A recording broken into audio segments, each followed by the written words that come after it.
there's much to that speech, but the real nub of it for me was people want us to change. We're not going to change. You have re-upped me and you have re-upped the message by extension. Was that your takeaway? And what do you think of that strategy for Polyev as his go-forward plan? Ace is a Strategist, episode 1907. My name is Zain Velji. With me, as always, Stephen Carter, Shannon, Phillips. How are you? Well, I've had better days, Zane. Yeah? Have you had better days? Yeah, Were I you just got back from the dermatologist. okay? Let us Yeah, in. Let us they in on it. zapped my head. They zapped my head with liquid nitrogen. It hurts. Jesus, that does sound terrible. So I'm hurting.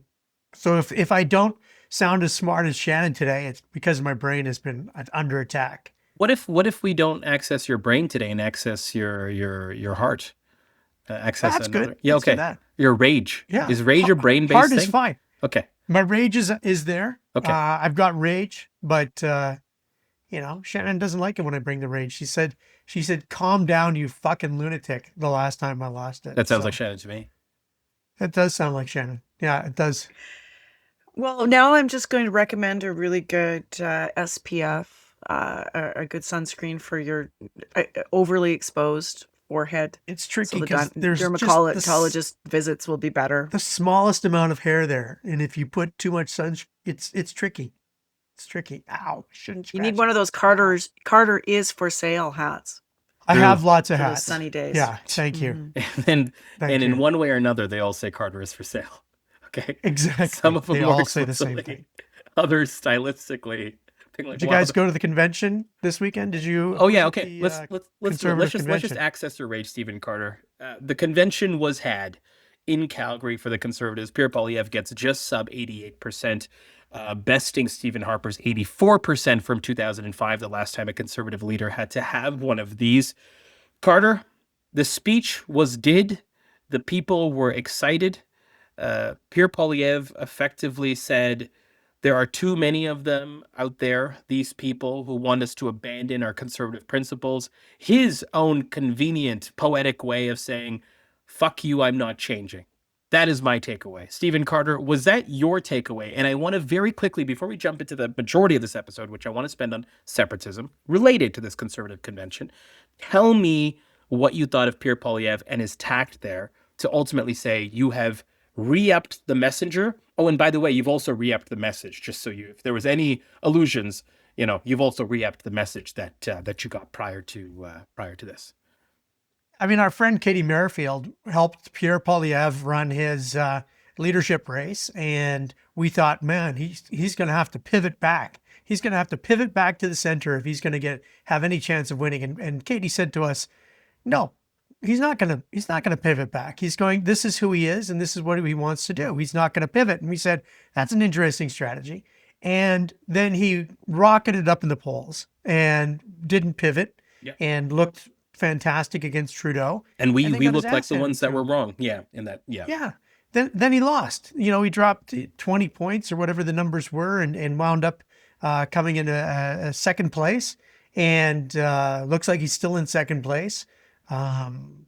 With the collapse of the NDP, he retains a fairly strong position, but he is not polling very well for preferred prime minister. In fact, he's polling pretty terribly. So I think that he should pivot. But again, he has said to us now through his speech this weekend, I will not pivot. I am not going to change. This is who I am. I am a conservative. I am a conservative's conservative. I am not a progressive conservative. I'm not a middle of the road conservative.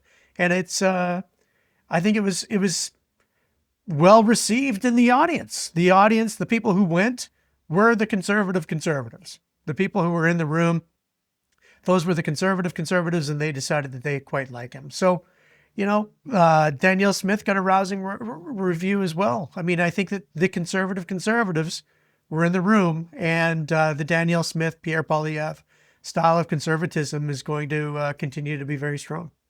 Jen, here's my tally for the weekend. What this was for Poilievre was a good weekend. He got a number that started with an 8. It didn't start with a 7 and nearly approached a 9. A 9 would have been better, but it was good. It was solid. The room was with him. What it wasn't was a speech that was trying to take on Carney's Davos speech. I remember, Carter, you said, this will be a speech that tries to, compare the two. It was not that. And what it was Not. wasn't an acknowledgement to maybe many people outside of that room. So I'm curious how you read it. There's much to that speech, but the real nub of it for me was people want us to change. We're not going to change. You have re-upped me and you have re-upped the message by extension. Was that your takeaway? And what do you think of that strategy for Polyev as his go-forward plan?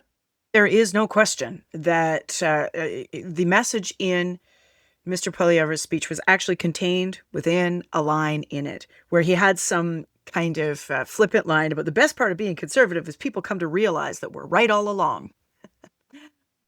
Sounds very New Democrat to me, by the way. That Yeah. sounds like definitely that should, speaking of things being stolen politically, Pierre Polyev probably gives them credit.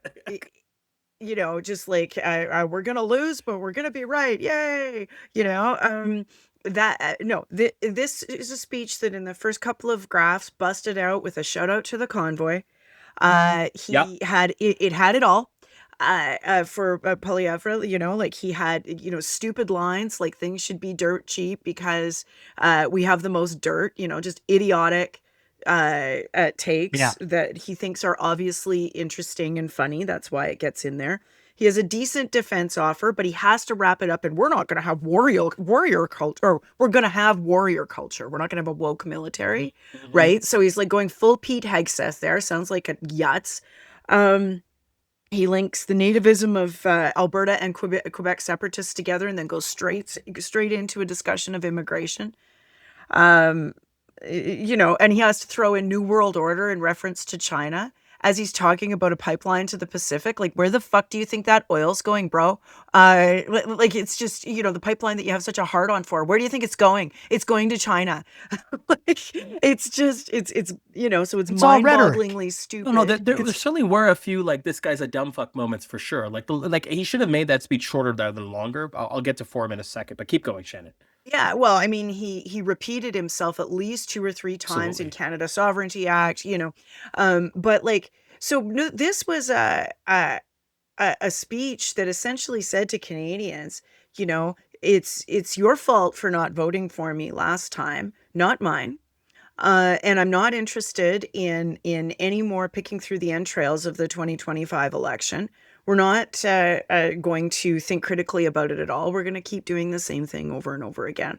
And we're going to make sure that it's coded in the same convoy language. We're going to indulge the same things that scared people and that made New Democrat voters in particular stampede for the Liberals, and frankly made Boomer voters stampede for the Liberals in 2025. And we're just going to double down on that. And all you cucks who don't like it will come around eventually. Cucks who don't like it. Also, the title of my autobiography. But Carter, I'm gonna try to distill what both of you are saying. Well, I'm gonna actually park it for a second. Let me do this instead. Let me propose to you, without any inflammatory language, what I think the Polyev strategy is, and tell me if you can buy any of this. Okay? The issue set right now is not with us. The guy who was cast to deal with the issue set that's in front of us, foreign policy America, Trump, is dealing with it just fine. We have to wait it out until it is our issue set. So by re-upping Pierre, you're doing something very New Democrat, which is like, he didn't succeed, but you get another go. You get another go, right? Just keep going. We're not going to punch you. And all we have to do is wait for this issue set to fade away, for the guy to fail on it, and then we will be able to capitalize either with the cost of living frame, or we trust Pierre enough to engineer the next cost of living inflation ahead of the next cycle. So rather than losing every single day to Carney and trying to compete on the Trump file with weird and awkward grins of likability, let's let him have the moment, because we're not competing for the moment. We're competing for the next election. Now, I'm not saying I know this. I'm not saying this is what they're thinking. I'm saying it's plausible that this could be part of their headspace. Is there any part of that, Stephen Carter, if you were part of that conference call with conservatives, that you'd say, I'm buying, and what parts are you not buying of that thesis? I think it's too strong a thesis. I think that it's got too much behind it. I think that instead, this is a reflection of polling of the membership, right? And the poll of the membership says, like, this is what we care about. And then the lines are developed around what the membership cares about. And this isn't a thesis about where they're going to go in the future. This is a reflection of where they are in the current. And this group of people, this hardcore conservative bunch, heard the words that they wanted to hear. That's so I guess I'm rejecting your thesis primarily because I think it's just too smart, Zane.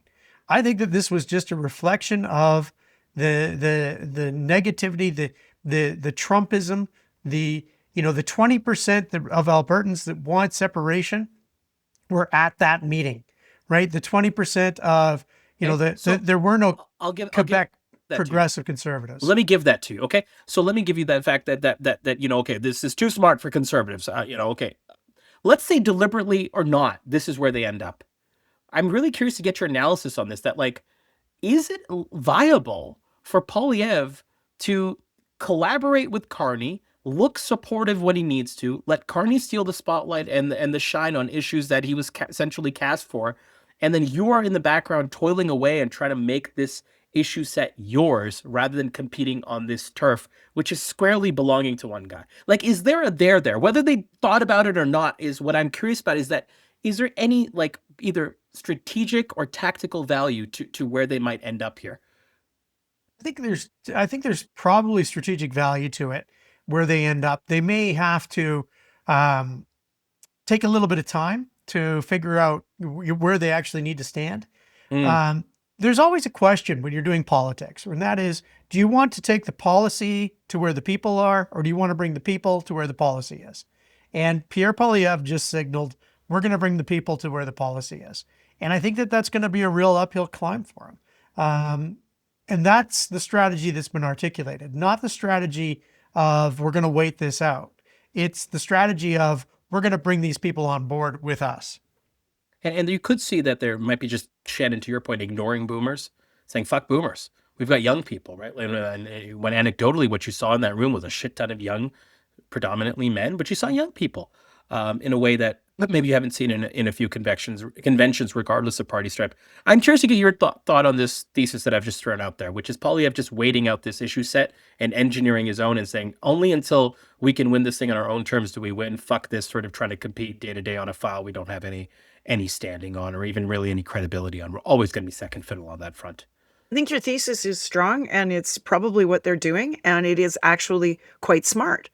The problem is as you're waiting around for the other issue sets to become salient or more vote determining, what are you putting in the window for policy prescriptions, and or do you look like the guy who can do that as well? Right? Because, I mean, sure, the Conservatives win on affordability, economy, but, not always, not in everybody's polling. And it's pretty close. And if the guy who's giving you those policy prescriptions, even if you kind of like them, seems like an asshole to you, and can't compete on a whole bunch of other things that are also important to you, that's a problem. And I mean, a lot of what Poilievre is putting forward is hollow. It is just a mannequin in the window. It's just get grocery prices down. Like, okay. So gonna do it. He goes out there and lies and says, our taxes have all gone up. When actually the objective fact is that the Liberal Party of Canada ran on another round of tax cuts aimed at middle income people. And, where most of us didn't come out ahead, but we are not paying the upfront carbon tax anymore. We also, lower income people don't get the rebates, and so they've lost money relative to where they were at in 2024. But I mean, so, a lot of it is empty. And if you're going to keep going with what people perceive as empty sloganeering and is not the man for the moment, which is why you're ending up in these 2/3 unfavorable, or like flirting with 2/3 of Canadians thinking that, you do need to show that either you can compete on the issue set, because part of the not you is not you for Trump. So you at least need to bring up your standing a little bit to make people go, well, maybe he could, right? Because the affordability stuff is pissing me off so much. Or you also have to make your affordability, your other pitches less Jordan Peterson. Right?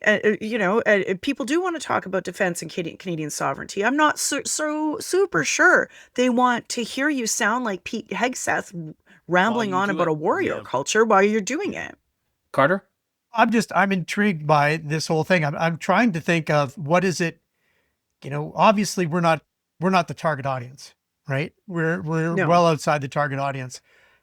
Without a pivot, how does Pierre Poilievre come to speak to the larger voter set that have started to write him off? And that's what I'm interested in. Do they see something in the polling that I just don't see? I think I think their thing is just simply thinking through issue set, that voters are fickle, and then on this issue they like Carney, and on his issues they like him. And as long as he can be first on those issues, and he may need to rely on Carney being as soft on cost of living as Trudeau was, which is, I'm not going to play on that game for months and months and months, which is frankly what the Trudeau era strategy on cost of living was. I think that's his thesis. I guess my question to you, Carter, is just as a general rule, let's zoom out from Poilievre for a second. When you're talking about like issue sets and trying to get the public to care about yours, can you, in Poilievre's case, recycle the one that got you there but didn't get you fully across the finish line, cost of living? Let's just put it in that bucket, inflation, cost of living. Or do you think he has to unleash that superpower again and predict something before anyone sees it, or engineer something before anyone sees it, kind of like he did with inflation? All credit to him. Maybe with immigration or whatever that issue might be as the next. Do you think he can go back to the well, or do you think he needs a new thing? And I know I'm asking a specific question when I ask for a general lesson, but I'm curious if you have a general lesson to give here as people think about how, politicians try to converge people and magnetize them towards their particular issue set they're advocating for. We have a rule on this, Zain, and that rule is don't try and run the last election again this election. You have a rule, right? That's one of the core rules of politics. That has been why people fail. I mean, arguably, that might have been why I failed in the municipal election in Calgary. It may have looked too much like the election prior, and that is that's a legitimate critique. Pierre Poilievre running the same playbook in 2028, 2029, whenever the next election happens to be, I think will be a giant failure. If the election is sooner than that, it may even be a bigger failure because we won't have had the time for the issue to come in and go out and come in, right? These things go on wavelengths, and you bring up immigration. Immigration was also the last one. He has to be able to figure out the next one, right? Yeah. What is the next election and what is it going to be? Because right now, the next election seems to be, do we like Mark? Yes. Yeah, it's ending up being referendum style. And to Shannon, it's, being in politics, all of us in one way, shape, or form, it's hard to predict what the next thing is going to be, own it, and then have people vote on it. Right? So predict, own, and then be vote determining to a term you used just earlier. Look, so much of this is shades of New Democrats of yore. Sounds familiar, doesn't it? For as long as I've been alive, at both the federal and the provincial level, voters have identified healthcare as their either top one or top two, or at least top three priorities. 1 through 5, right? Depending exactly. Yeah, how you split. Exactly. And who do voters also tell pollsters that they trust most with their health care? Well, that'd be New Democrats. And yet, here we are. Alexa McDonough, in fact, did not become prime minister in 1997 when she ran a campaign entirely, or was that 2000? One of the two. It was entirely on healthcare. I think it was the 2000 campaign, and it was just so bad, right? Look, so like that's the problem with looking at the issue set and going, oh, well, we win on this one, so off we go. And it doesn't matter who the messenger is. It doesn't matter the relationship of trust that you've built up either in communities or with the leader over time. And it doesn't matter what the overall narrative is for that particular election or that particular zeitgeist. Because that's actually the piece that is just as much about, sort of listening to the electorate and getting a sense of where they're at. It's not just a categorization of 1 through 8, issues, and please rank them according to their salience in this focus group, right? So it seems a little bit mechanistic to me, to be sort of thinking, well, it doesn't matter about all of his like sort of personality glitches and downsides, because he's talking about the thing that people want him to talk about. I've been a New Democrat a long time, and we've been talking about the thing that people want to talk about, and yet people don't vote for us. So we need to think about why. Yeah, no, you make such a good point, especially with that history of experience with the New Democrats, because you could argue that the electorate sent a very clear message, which is Pierre Poilievre, we already bought your issue set. Thank you for elevating it. Thank you for putting it on the agenda. The Liberals just promised that they will take care of most of those for us. We actually gave you a very clear verdict, which is we like what you guys are talking about. We just do not like you. And then this weekend, the Conservatives are like, we're going to re-up the guy. We're going to re-up the one thing of our entire ecosystem that they do not like, which is the guy. And he's like, thank you. That means validation on everything, including me now getting to say the same shit. And you could argue that the transaction was already made, bud. It like happened. You know, just under a year ago, we bought what you were selling. We just wanted to reject the carcass that was selling it. And now they've taken this lesson. So I'm not saying that what I'm trying to posit is where their headspace is at. But I think given the fact that a lot of these folks, their job is to self-preserve and preserve Pierre Poilievre, they might just be waiting for another issue set or the same one to emerge again. Okay, I want to go to this. I want to talk about separatism, and I want to break us down into some of the things that have happened over the last 3-4 days over the weekend, where we look at provincially. It's focused provincially.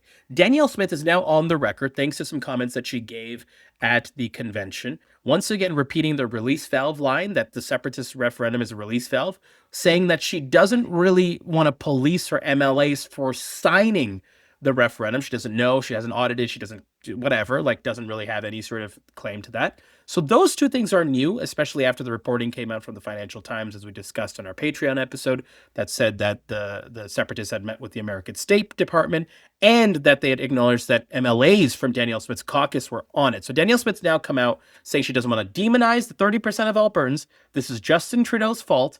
That there are folks potentially on the list. I don't know. I can't care. I don't audit. I haven't seen the list. That's where she's at. Simultaneously, the New Democrats, they've upped their ante. They've now put out a new video having members from their caucus saying, I've signed it, as Danielle Smith signed it. It's in her inbox. She has not done anything.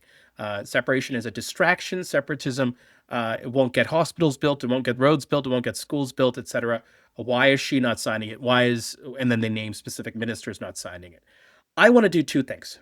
In this separatist fight, I want each of you to represent a side. Stephen Carter, you are going to represent the Alberta NDP, because why not? You're going to help Naheed Nenshi. You're going to analyze what they've done over the last little bit and give me some recommendations on what would have made this last piece of creative and messaging better. But more importantly, I want you to project forward what their next plays are here. We've talked about the escalation, but I want to think about it a little bit more strategically. Shannon, give me a take on what Danielle Smith has said over the course of the last number of days. The release valve comment, the demonizing of 30%, but I think most interestingly, her not saying that there's going to be any penalty, fault, issue, follow-up regarding her MLA signing this petition. And then similarly, I want you to look ahead. So Shannon, can I start with you? And maybe let's focus on this comment of Danielle Smith saying, yeah, I don't know if my MLs have signed it. They're free to do whatever the fuck they want. And that's it. End of question. And even after being pushed, no real change in response. What do you think of that strategy? What would make it better for her if your job is to help her and advise her, which I am making it for the purposes of this segment? Yeah. Well, obviously she's afraid of something, because otherwise she would just say, no, nobody's signing this. It's dumb. We're proud Canadians, right? It's really probably the easiest thing in the world to just, answer the question with, no, I stand on guard for thee, and I'm out of this conversation. It is the easiest question to answer. So she is afraid of probably a good chunk of the caucus if she answers it in any other way. So that tells me that if you are running scared like that, then you are doing what you absolutely have to do. It may be also that she actually believes this, and that this strengthens her hand vis-a-vis the federal government going into the MOU, because like a lot of the MOU outcomes are quite imminent, right? Or April, May, June, essentially. So she figures that her approach to tantrum federalism has yielded results, and she's going to keep riding that until she gets what she wants out of the MOU.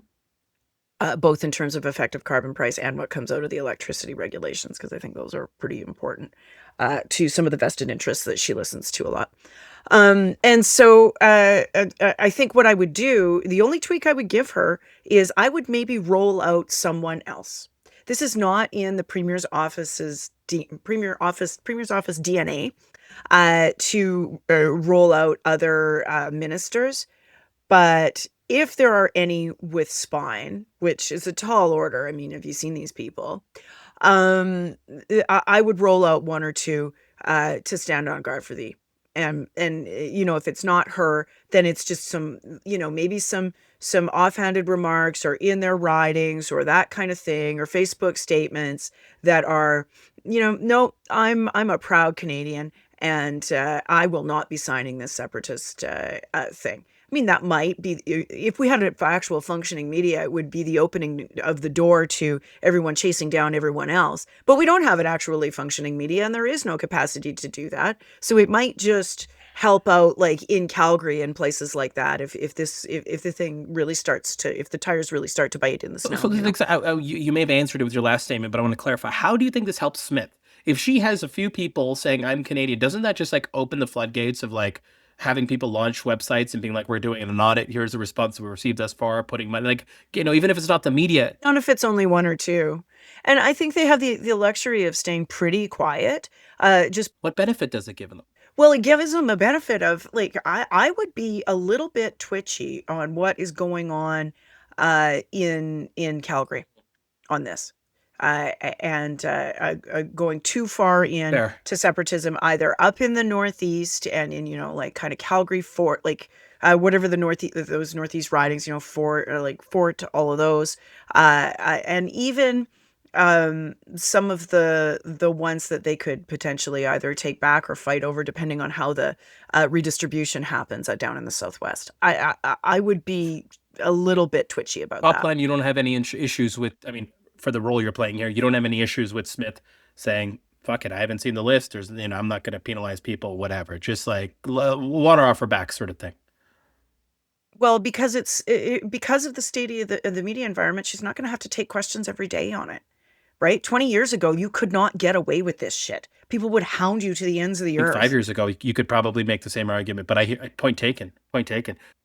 But you can get your skates on so much easier now. Shannon's giving me her tweak going back. I'm going to ask for both of your plans going forward in a second. So take into account what you've heard from her. Look to the NDP, Carter.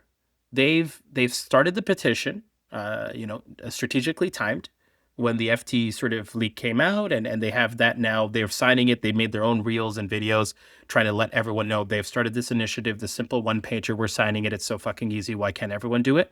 They've now come up with a bunch of MLAs in their caucus saying, we've signed it. We've sent it to you. What tweak would you make looking back before we go forward? Well, I wouldn't sign anything at a time when people are signing a separation petition. I think that, you know, it gets very confusing. We've signed it. Well, what did you sign?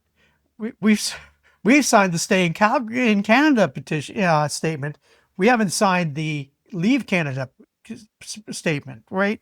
Well, it's very confusing. What I would move towards. You think that's how many people are in low information mode right now? That when they hear a video and see content being like, I've signed it, people are like, what the fuck is this? You think that's where the environment stands?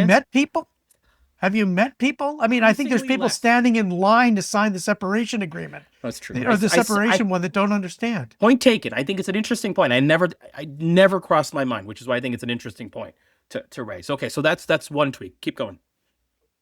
The other tweak I would make, and this is moving more forward, is I would move into a wrap yourself in the flag movement, especially over the month of February, when you've got the Olympics. And you've got the ability to literally wrap yourself in the flag. That starts like what, next week, right? Like very soon. Starts Friday. Well, the events are starting tomorrow. Fuck, can we just all take a second to be Carter? Holy shit, that could have been here. But thanks to people like Shannon, it is not. Okay, let's go back. Mostly Shannon Phillips' fault. Fuck me. I am so frustrated that I wasn't paying attention to any of those meetings. Fuck. I cannot believe that we do not have the Olympics here. This should have been our time, and it is not. I know. I can't skate. I can't ski. I don't give a fuck. I was so into this. Anyways, for many reasons. Anyways, Carter, keep going. Keep going. So Olympics, this is a good idea. Wrap yourself in the flag. The New Wrap Democrats. yourself in the flag. Yeah. Because that sends the message without having to say, I signed it. I signed it. Like, how do you send the message? Wrap yourself in the flag. And this is a time when people are going to be wrapping themselves in the flag. Lululemon's going to be selling their Olympic gear to everybody. Everybody's going to be, waving flags and watching opening ceremonies and closing ceremonies and curling and whatever other ridiculous sports that people like ski cross, where my daughter's boyfriend actually qualified. So very exciting. Watch for Gavin Rowell on ski cross on the 20th of February. So the whitest white boy name if I've ever heard one. He's from Prince George. He is the whitest of all the whites. Yeah, it is pretty great. I like this. I like this tweak of go forward on wrapping yourself in the Canadian flag. You're not just issuing a problem definition of the fact that these are separatists, but you are. And I'm going to come back to you in a second, Carter. And here's a question I want you to think about while I go to Shannon, which is, when is it time that they're not going to sign, they haven't signed, turns into, if they don't sign, they're separatists, or now we have our answer. So think about that for me. When do you start unleashing the we have our answer, and how on the NDP side? Shannon, coming back to you, what you've made a tweak going backwards in terms of what it might look like. You've also suggested you probably want a few of your MLAs to come with some Canadiana. The NDP are going to do a version of what Carter has said. Right? Wrap yourself in the flag, whether it's literally, metaphorically, probably multiple iterations of that. Canada's probably going to get behind a lot of its athletes. That headwind of the Olympics, that timeline is coming at you. How do you weather it? What do you do? How do you think about it? I'm kind of curious, on that, and any other suggestions you have for your side going forward. Look, I'm not changing anything.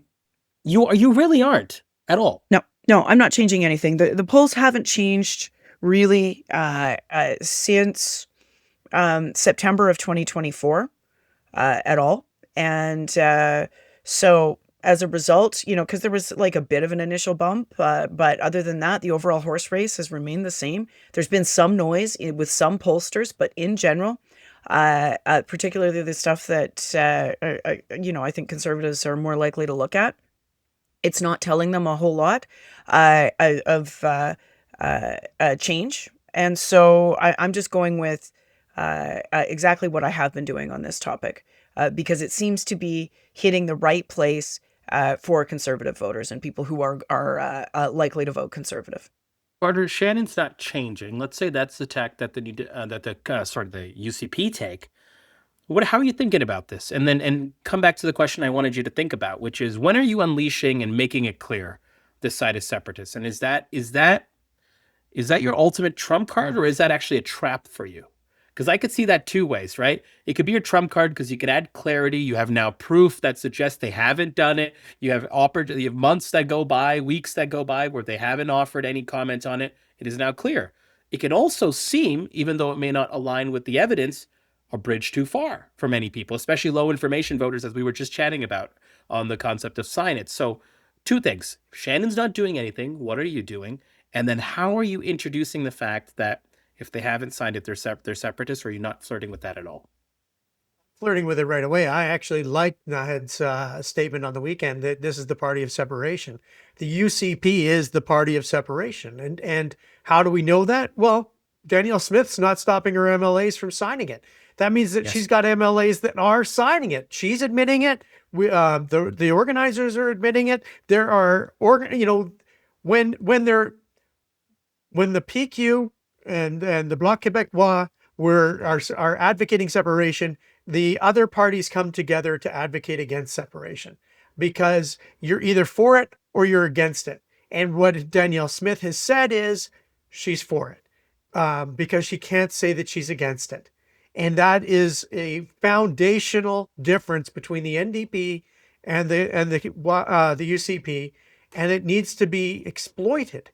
She can't say she's against separation, so she must be for it. That is it, period. And her weak ass statements just don't go where they need to go to create a comfort level with the general population. And I think that this is that was the first communication that I saw from Nenshi that I went, yeah, finally, we're getting somewhere. Carter, stick with me for a second. Shannon, I'll come to you in a bit. Knowing that Carter is going to label your side as separatists, and this is a part of their path, I want to get your comment on that shortly. But Carter, let's say what Shannon suggests happens. This doesn't move shit for you, right? So my question is, strategically, is you escalating the conversation and staying on this issue of separatism? Does it have to be, to use a term Shannon mentioned earlier, vote determining? Or are you in a chip away sort of mentality that there is benefit for us to be here on this issue, on the Canada flag, on these things? There's probably also a temptation to go to healthcare and the insanity that's happening there. So I'm curious how you're balancing this. If doing this immediately and in the next couple of weeks, wrapping yourself in the flag over the Olympics, okay, another 2 weeks, if this doesn't move your numbers, Carter, how are you thinking about this? Are you going back to try it into a healthcare? Are you saying no, this Canada's too big to, like, we have to be? I'm kind of curious how you're gamifying this, not even gamifying, strategizing this for yourself, and then understanding what levers you have to pull. I mean, Shannon and I don't believe they're going to get enough signatures to force a referendum, right? Yeah, and I do. So, like, to be clear, once again, 4th week in a row, I do. But okay, keep going. But nonetheless, Shannon and I are the strategists here, and you're the host, and it's different. Fair enough. And, we're different. We're different. We get paid more. I don't think that's true. I think we just have a good faith disagreement. We get paid a lot more than Zain. But nonetheless, I think that there's going to be a referendum anyways, because I think Danielle Smith is going to put it on the ballot regardless of whether or not there's enough signatures. And she can use the Forever Canada version of it and say, listen, Albertans are interested in this. They want the question. And then the question for the actual election is going to be, are you a separatist or are you a Canadian? And so this sets up the NDP to be the pro-Canada party in an election where the question might be, are you pro-Canada or pro-Alberta? So I think that it doesn't need to move the needle tomorrow for it to be effective. I think it will move the needle in the next 4 months, but it doesn't need to move the needle in the next 4 months for it to be effective. It can be effective when we get to the next election, which many people are still speculating is going to be earlier rather than later. Carter, does it worry you at all, that people won't view this as Canada versus Leave Canada, but they'll view it in a much simpler frame? Status quo in a system that isn't working for me versus change, and change may not always be progress or whatever, but it is something. Doing something versus doing nothing. This is how they win on healthcare. Doing something, privatization, versus doing nothing, protecting this is how they win on their things that are not very popular, because they choose, we're change, and these guys want to just hold the levers of the status quo machine. Do you feel like they could fall into that trap here as well on that question? I don't think so. I think that I don't think that type of bad change, I think you can fight back against bad change. And I think that Naheed Nenshi is going to be in a position to do that. Danielle Smith is going down a path of a lot of negative changes. And at some point, you're going to need to show results from it. And I don't think that she can actually show results. And that's where the difference is going to be. You've now had X number of years. What have you given me? Not a fucking thing. That's when and I think the NDP is still going to have to come in with their own change mandate. Don't get me wrong. Versions of what the future looks like. Yes. Right. Yes. But because I think that ultimately people are going to say Danielle Smith has failed. Shannon, he's going to call you a separatist early. He's going to call all of you separatists early. So you expect that to happen. You can probably maybe put some ad money behind it, probably put some activations, other campaigns, etc., behind it. And you can see that their long-term pathway is to shape this as a pro-Canada versus anti-Canada or Leave Canada battle, maybe not even for the referendum, but for the election. So you know a bit of their inside thinking based on Carter. How are you dealing with it? Is it still, nope, doesn't affect me, water off my back, on my merry way? Or are you thinking of any go-forward pivots based on what you've heard? Well, my loyalty to Canada is demonstrated through having just negotiated a really good deal through the MOU. We're going to get a pipeline. or we're going to be able to talk about something that looks like a pipeline, even if it isn't, the full blown new Northern Gateway. Maybe it's some other route. Maybe it's some other thing. I'm going to dine out on that. I'm going to say, look, I have a strong Alberta within a united Canada, and Naheed Nenshi, raised taxes a whole bunch of times or whatever. The usual old saws are, and you can't trust him with the economy, and you can trust me with the economy because look what I just got on the MOU. Carter, you're shaking your head. Are you finding that being on the NDP side that's a tough thing to fight? Listen, everything that Naheed Nenshi has tried has failed. Your point about the polls have remained basically the same continue. I mean, this province defines themselves as conservatives so deeply in their souls. They have no real construct of what it is they want other than the branding of being a conservative. So I suspect that Shannon's strategy is bang on. Just keep on being yourself. There are ways to chip away at it and to sow doubt and to put those 3 or 4 more points on in the Edmonton Metro. The Calgary numbers are the ones that worry me, frankly, more when I see the regional breakouts, because when I see the NDP falling behind in Calgary, like that right there, that's your path to your majority. You got to sweep the city essentially if you're going to get it. So there are some ways that like the NDP can move into those 40s, and a lot of that was doubt about Danielle Smith and her character. When I had asked Philippe Fournier to send me the aggregate from 2020 through to 2024, just to see like when the party actually bumped up over the UCP, and those were in times of. And it wasn't just right after COVID, but it was, kind of in 2021, 2022, when, Kenny was really fucking up COVID.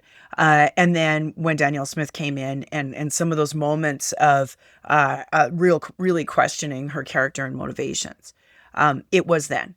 And so they could recreate that because all of those doubts about her still exist.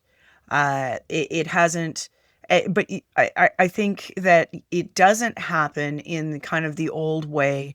I know a lot of people were critical about, sort of this going straight at Kenny and straight at Danielle Smith as being the sort of, like the second coming of Mephistopheles, and then when people got a look at her at the debate, she didn't have horns and they went, oh, she's not so bad. Right. So I do think there are ways to do this, though. Because there's not been a lot of money put behind it, those kinds of things, right? You're still seeing the numbers stuck. Once you can put some money behind it, it might change. Carter, very quickly, your side's biggest opportunity, Shannon, I'll close it out with you with that same question. Your biggest opportunity on this file, Carter? Being pro-Canada. This is the biggest opportunity, is to be seen as the pro-Canada party. Shannon, your biggest opportunity as you are the party that constructs this, that allows this to happen, that moves it forward. What's your biggest opportunity? Keep the lunatics in my caucus quiet and in my base quiet, and I still come off sounding like I care about the country. That's the biggest opportunity, and you use the MOU to do it. The pipeline MOU. Carter, what's your biggest risk here? Everything that we throw against the wall continues to slide down it. Nothing is sticking. Shannon, what's your biggest risk? Well, some of it isn't good enough for the far right in the caucus, and a couple of them walk. And she has to move further into the pro-separatist camp to keep the coalition together. We are going to leave it there. That's a wrap on episode 1907 of The Strategist. My name is Zain Velji. With me, as always, Shannon Phillips, and of course, one Stephen Carter. And we shall see you next time.